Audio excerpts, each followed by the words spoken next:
until the sky turns blue. Chapter 1, The Girl in the Library. It started in the university library, on a rainy afternoon in Oxford. Maya Lane, a literature major with too many coffee stains on her notes and a heart full of unwritten stories, was staring at the poetry section. She didn't notice the boy behind her until he reached for the same book, the collected poems of Pablo Neruda.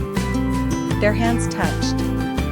"Oh, sorry," Maya said, pulling back. "No, my fault," the boy replied. "You can take it."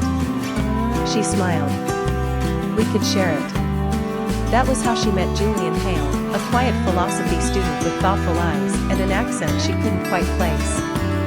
They sat down at a table and began reading poetry together, page by page. Chapter 2, Love in the Small Things. Their connection was slow, gentle, and sincere. They didn't fall in love instantly, but in the details. He brought her chai tea before lectures. She left him notes in the margins of borrowed books. He took her on walks by the river and quoted Rilke. She taught him how to dance in her tiny apartment kitchen. They never spoke of the future. They lived in the present. Two students in a city of spires, falling in love between pages and rainstorms. One night, under the stars near Radcliffe Square, he kissed her and said, "This, whatever this is, I hope it lasts longer than a poem." Chapter 3, Goodbyes aren't always loud. But time, like all things, moved forward. Maya got an offer for a graduate program in New York. Julian was returning to Singapore to care for his father and teach at a university. They stood in the airport 2 months later.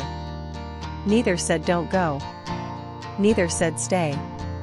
They just hugged, for a long time, and whispered, "If the sky ever turns blue for us again, we'll find our way back." Then he walked away. Chapter 4, Letters Never Sent. Years passed. Maya built a life in the US, teaching, writing, surviving.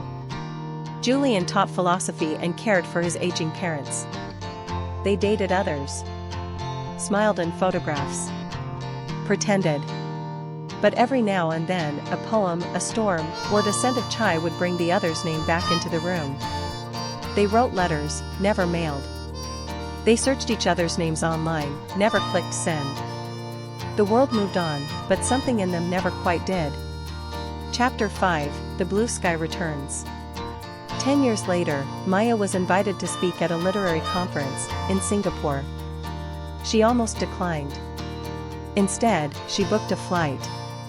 The city was dazzling, fast, unfamiliar. After her speech, she wandered into a small bookshop to escape the heat. There, near the poetry section, stood Julian. Older. Wiser.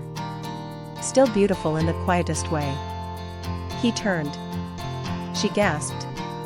And suddenly the years folded in on themselves. He held up a book, Neruda's poetry. "Still your favorite?" he asked. She nodded, smiling through tears. "I hoped," he said, "you'd walk through that door one day." Chapter 6, Home, Redefined. They spent that evening walking through old streets, rediscovering each other through silences and soft laughter.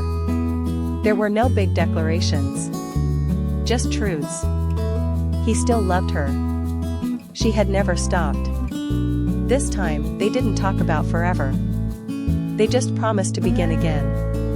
And sometimes, that's all love really needs. Epilogue, The Bookstore by the Sea.